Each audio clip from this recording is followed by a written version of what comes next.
Hello friends, কেমন আছো তোমরা সবাই? আশা করি ভালো আছো, আমিও ভালো আছি। আজকে আবারও একটি নতুন ব্লগে তোমাদের সবাইকে স্বাগত জানাচ্ছি। আই হোপ ব্লগটি ভালো লাগবে। সকালবেলায় বৃষ্টি পড়লো একটু, মানে মেঘটা কালো করে রেখেছিল, তারপরে বৃষ্টি এলো। আর ঘুম থেকে উঠেই সব একটু রেডি করে নিয়েছি, এরপর তোমাদের সামনে ভিডিও করে চলে এলাম। তো ঘুম থেকে উঠেছি আজকে ওই 6:30, একটু দেরি হয়েছে আর ওয়েদারটা এরকম থাকার জন্য। তো ঘুম থেকে উঠেই ভাবলাম ভিডিওটা শুরু করি। তারপরে এই যে কয়েকটা ভাবছি আজকে কি রান্না করব। তো সে বাজার থেকে বেগুন নিয়ে এসেছিলো, তো বেগুন ভাজা হবে আর চিকেন রান্না হবে। তো পুরো ভিডিওটা তোমরা অবশ্যই দেখো, স্কিপ না করে। আশা করি তোমাদের ভালো লাগবে। তো বেগুনটা আমি গোল গোল করে কেটেছি, আর নুন হলুদ অনেকে মাখিয়ে রাখে, আর আমি আবার না মাখিয়ে এভাবে রেখেছি। তো ভাবলাম শুধু মাংস করবো কীভাবে, একটু বেগুনটা ভেজে নিই। আর অ্যাকচুয়ালি মাংস করলে আর সেরকম কিছু লাগে না, তাও মানে বেগুনটা ভেজে নিলাম। আর বেগুনটা একটু লাল লাল করে ভাজবে, দেখবে এর টেস্ট খুব সুন্দর হয়। এত দারুণ খেতে লাগছিল বেগুন ভাজাটা, মানে বলে বোঝাতে পারবো না। নুনের পরিমাণ যদি ঠিকঠাক থাকে, দেখবে যে কোনো খাবারটাই কিন্তু খুব টেস্টফুল হয়।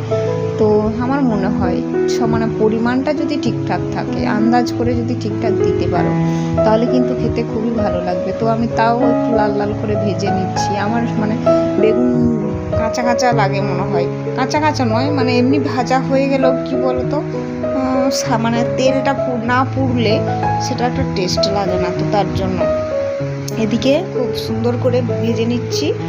তো ভাজা হয়ে গেল, আর ওই কড়াতেই আমি চিকেনটা রান্না করব। তার জন্য একটু তেল দিয়ে দিলাম। আর চিকেনটাতে যেহেতু মেরিনেট করে রাখা আছে, আর তারপরে যে তেল দিয়ে দিলাম, আর সব কিছু কিন্তু রেডি আছে। আমি শুধু এখন একটু আলুটা কেটে নিচ্ছি, আলুটা কেটে নেব। আর এই রান্নাবান্নার ভিডিওটা পর্যন্তই তোমাদের আজকে আমি দেখাচ্ছি। যদি ভালো লাগে অবশ্যই লাইক করে দেবে আর পাশে থাকবে। আর এই যে পেঁয়াজ, আদা, রসুন, টমেটো, লঙ্কা সব দেওয়া আছে। তো এগুলো খুব সুন্দর করে ভেজে নেব। বিশেষ করে আদা রসুনটা দেওয়া নেই, আদা রসুনটা পেস্ট করে রেখেছি, আর এগুলো কুচি কুচি করে কেটে রেখেছিলাম। তো এটা আগে খুব সুন্দর করে ভেজে নেব, একটু লাল লাল করে ভাজবো। আর এটা ভাজা হয়ে গেলেই তারপরে আদা রসুনের পেস্টটা আমি এখন দিয়ে দেব। আর মাংসটা কিন্তু খুব টেস্ট হয়েছিল। আমি নিজেই বুঝতে পারি না কবে কীরকম রান্না করি, কোন দিন যে খুব ভালো হয়ে যায়, কোন দিন আবার হয়, মানে খারাপ হয় না, কিন্তু মনের মতো হয় না, সেটা বোঝা যায় না। তো এই আজকের রান্নাটা নাকি খুবই সুন্দর হয়েছিল। তারপরে যে কাশ্মীরি লঙ্কা গুঁড়ো, আদা রসুন পেস্ট সব দিয়ে দিলাম। আর আদা রসুনের সাথে কিন্তু আমি আবার হাফ পেঁয়াজ দিয়েছিলাম, পেঁয়াজটা পেস্ট করে নিয়েছিলাম। জানি না, এইসব করেছি বলেই হয়তো টেস্ট ভালো হয়েছে। একটু পেঁয়াজের পরিমাণ যদি বেশি থাকে মাংসে, দেখবে খেতে এমনিতেই ভালো লাগে। তারপরে জিরা গুঁড়ো দিলাম, জিরা গুঁড়ো দিয়ে এরপর মাংসটা খুব সুন্দর করে কষিয়ে নেব মশলার সাথে, আর আলুটা দিয়ে দেব।